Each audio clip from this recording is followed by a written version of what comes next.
Hi, it's Gab and Dad back again. And back again at the Toronto International Film Festival, where today we got to see the highly anticipated Black Swan.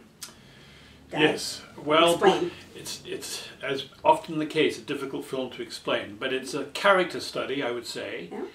And it's a study of a young, emotionally fragile, very emotionally fragile woman who aspires to be... Played by Natalie Portman. Played by Natalie Portman, who aspires to be a ballet dancer. Well, she is a ballet dancer. Well, she is a ballet dancer, but she aspires to stardom in the ballet. Mm-hmm. Very dedicated. Her whole life is dedicated to it. And she is encouraged and tutored by a ruthless ballet director. I thought you were going to say her mother. By a ruthless mother. Well, a little bit of that, but by a ruthless ballet director who tells her that she has to liberate the dark side of her temperament and personality if she's going to fully flower for this role. In particular for this role of the Queen of the Swans, the Swan Queen in Swan Lake. Who has a light side and a dark side. Who's summarizing you this? Are. You or me? Go. Well, you could have fooled me something like you were. Anyway, I pretty much finished my summary. It's a study, as I say, of an emotionally fragile young woman pushed, probably it's fair to say, beyond the brink of endurance. Yeah, and you could say a study of an artist, like a specific kind of person, not just any old young woman. Yes, well, yes. Her life is dedicated to ballet. Yeah, I think that's significant. And the only other thing I'd say about this film for the minute is it's a very gutsy film by the director, very adventuresome, very in-your-face. You were covering your face sometimes. Yeah, hard to come to terms with as a member of the audience, and I'll stop there at least for the minute and let my daughter finish the various thoughts that she was throwing on the table. Sorry, and I was trying to summarize the film. I was interrupting. We've just seen this film, and I think this might be one of the kinds of films that you need to chew on a bit more than we have. So our comments will be just to qualify that we maybe not digested all our thoughts yet. That being said, I mean, it's highly anticipated. It's Darren Aronofsky, and there have been some divided things that have been out there said about it, and now we can see why. It's really hard to say. I enjoyed it overall. I was quite blown away by certain aspects of it, very audacious shots and ideas that were borderline ridiculous, and there was some guffawing on the part of my father. I think it went the other way for him, and I was quite on the border, but I think it went the other way for me, and I bought into some of these these risks the director took. It's very on the edge. A lot of the scenes in this film are very on the edge, as Gabrielle says. Just that close to being just stupid. Did it cross the stupid line?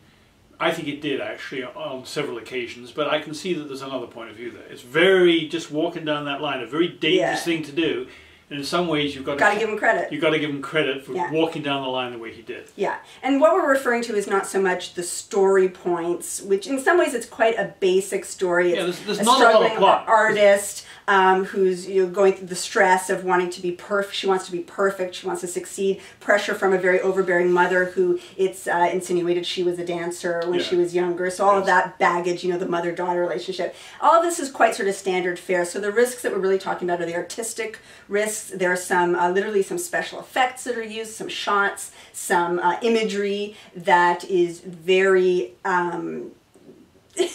extreme. I mean, this woman is having emotional issues. I think we can put it that way. And so these effects... She's nuts. She's going a bit cuckoo, and the imagery is used to sort of drive that point home. Yeah, the mental illness, and to represent mental instability in visual ways. I mean, it's going to work for some people, and it's not going to work for other people. Yeah, I mean, part of the film is actually just about being crazy. What it's like, perhaps, to be crazy. So that's why I liked it. What is a crazy person you experience and see and feel and think is happening? I mean, part of it's for sure about that. It's about her perception, and we don't want to have any spoilers, but this is definitely one of those films where what's really happening, what's real and what's in the mind, there are aspects of that, which some audiences, some people really like that. Some people find that it's sort of a cheap device, or it's an easy way for the filmmaker to use tricks that are a bit of a cheat or whatnot. So again, you're gonna fall maybe on one side, on the other of that. But let's talk about more specific movie-going things, performances. Well, even then I'm of two minds. I mean, the film is dominated obviously by Natalie Portman, who is every scene, virtually every scene. I mean, she dominates the film. There's no other role even remotely as important as hers. It's all about her. It's all about her. And in some ways, the performance is extremely impressive. I mean, you can see Academy Award winner written over this one, right? It's certainly bait, yeah. In some ways, it's very impressive, but in other ways, it seems very febrile, very fevered, very over the top. Very, like the film itself. Yeah, I mean, yeah, her performance is the film, so the whole tone is set by, she's the constantly emotional wreck, always on the brink of sort of semi-tears and breaking down. She does it really well. She looks beautiful having a breakdown, and she sustains that. And I found it believable. It's also a bit tiresome. And I have to say, her dancing, I mean, she does all her dancing apparently in this. That's true. Apparently that's true. I read it, so it must be true. If you read it, so you saw it on black on the internet. If it's on the internet, it's got to be right. And even if there were some body double used, I mean, the shots that are obviously her, you buy her as a ballet she's dancer. Believable as a ballet dancer. And beautiful. And I have to say also about ballet, I'm not interested in ballet, and I think most of our viewers aren't either. And many moviegoers aren't. I think many of the cult viewers of Gab Dad are hardcore about. Then this is the movie for you. There's a lot of ballet, but it makes ballet interesting. I think they sit at home watching us wearing tights, ballet tights, I'm sure. I don't want to know about that. It's like Darren Aronofsky's The Wrestler. I wasn't interested in wrestling, but the character study and the direction and the story do make this very accessible. I became more interested in the ballet. I certainly went along with it. It was like, oh my God, more ballet. I enjoyed that. Beautifully shot. Yes, and by the way, the opening scene in this film is one of the most spectacular, gripping, and exciting opening scenes I've ever seen in a movie. It lasts for perhaps 90 seconds or perhaps 2 minutes. Mm-hmm. It's extremely powerful. I mean, one of the things about this movie is, at the beginning I thought, apart from the opening scene, it's kind of slow, it's kind of tedious, I started looking at my watch, but it sort of sucks you in. It does. By just simply the force of the performance of Natalie Portman. Yeah. My judgment on this film, I think, and I may, as Gabrielle say, change my mind as I think about it some more, we've only just come from the movie theatre, is that it's a failure.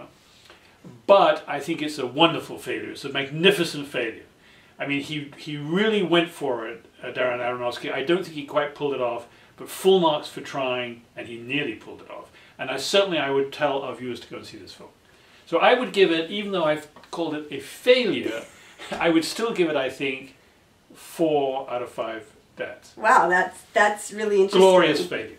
Yeah, I mean, any film fan should definitely see what they think of this and have conversations about this film. So, be that as it may, I think I have to give it 4 1/4 Gabs. 4 1/4 Gabs. Again, for reasons that may not be entirely because it's an awesome movie or that I loved it and can't wait to see it again, but you do have to give many points for other categories that we've mentioned. I mean, after all, art is about taking risks, and certainly this film takes risks.